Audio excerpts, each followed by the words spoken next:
Attention, prépare-toi bien, apprends tes leçons la veille, relis ton texte avant d'y aller. Ok, tout ça sont de très bons conseils, très utiles pour réussir, apprendre, avancer. Mais moi je pense que c'est très utile aussi de savoir improviser. Parce que savoir improviser, c'est savoir prendre des risques. Le risque de donner une réponse inattendue parce qu'on ne l'a pas préparée. Le risque de s'exprimer de façon originale parce qu'on a été pris de court. Et puis savoir improviser, c'est aussi savoir rebondir. Rebondir après s'être trompé, rebondir après avoir déplu à quelqu'un. C'est-à-dire rebondir après ce qu'il est communément appelé un échec. Entendez-moi bien, je ne suis pas en train de vous dire que pour réussir ce qu'on entreprend, il ne faut pas travailler et simplement multiplier les expériences. Non, je ne le pense pas. Je pense même tout le contraire.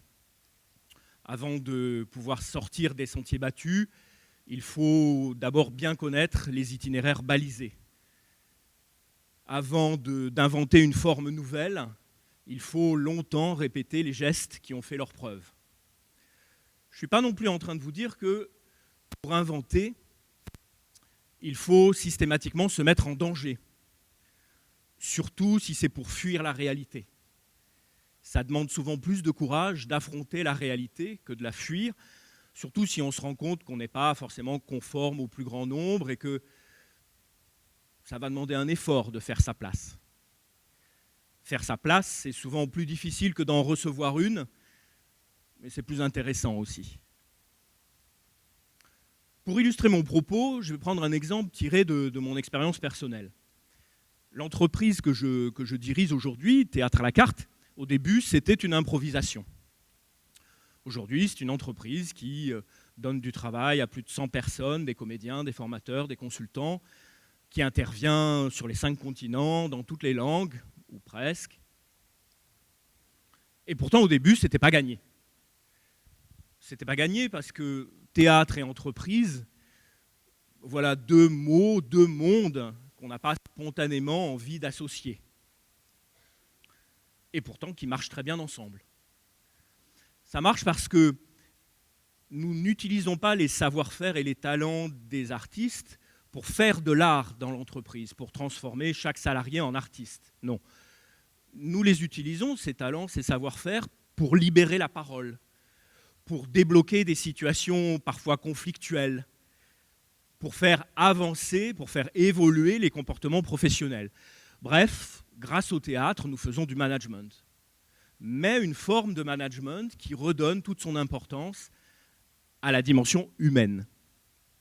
Et puis ça marche aussi parce que les entreprises aujourd'hui s'appuient de plus en plus sur des procédures stéréotypées, des normes mondialisées qui les rassurent.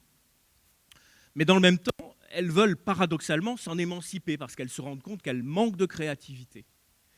Alors nous leur proposons, grâce à une forme de pédagogie inversée, une solution originale, aller chercher au plus profond de soi des ressources dont on n'a pas idée et s'en servir pour avancer. C'est-à-dire que nous redonnons de l'importance à ce principe fondamental de tout apprentissage réussi, la confiance. Apprendre à improviser, c'est utile pour accepter l'échec et rebondir avec audace. Alors, comment est-ce qu'on apprend à improviser ?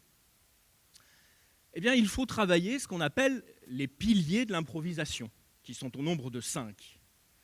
Je vais vous en présenter 3. L'acceptation, la prise de lead et le lâcher-prise.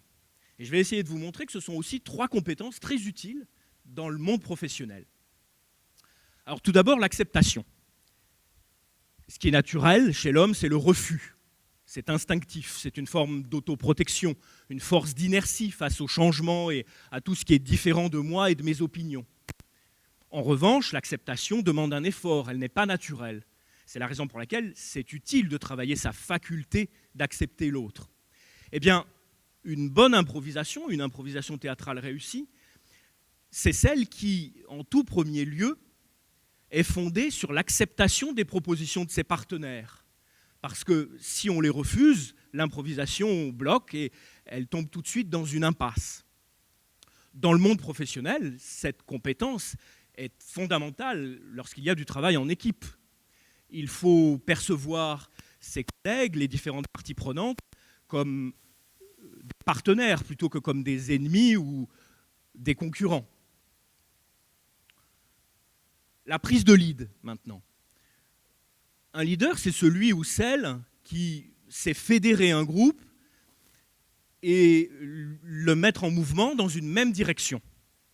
Eh bien, dans une improvisation théâtrale, l'improvisateur alterne constamment entre la posture de celui qui mène, qui donne l'impulsion, et la posture de celui qui reçoit les impulsions de son ou de sa partenaire et qui s'y adapte.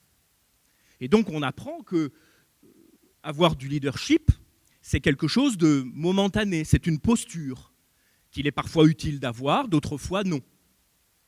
Et c'est très utile dans un contexte professionnel lorsqu'il s'agit d'organiser un groupe et de lui donner une impulsion. Ça débouche sur des comportements proactifs, des prises d'initiative, bref, du leadership managérial. Voyons enfin le lâcher-prise. Être créatif, ce n'est pas réservé aux artistes. Tout le monde, je crois, peut l'être. Il suffit d'être décontracté, de se faire confiance et de laisser venir les choses. Dans une improvisation, c'est fondamental, parce qu'il s'agit de créer une histoire à partir de rien. Dans un contexte professionnel, c'est très utile pour sortir des situations où on a l'impression de faire du surplace. Il faut à ce moment-là trouver des initiatives, créer des alternatives, bref, sortir du cadre. Voilà, avec ces 3 compétences, j'ai essayé de vous montrer qu'improviser, c'est très professionnel.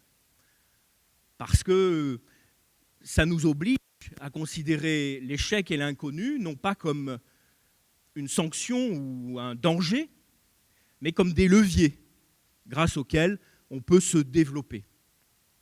Et puis, j'espère aussi vous avoir donné, avec le théâtre d'entreprise, l'exemple d'un nouveau métier créé à partir d'une improvisation qui a réussi.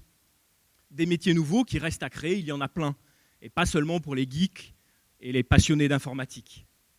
Alors pensons-y.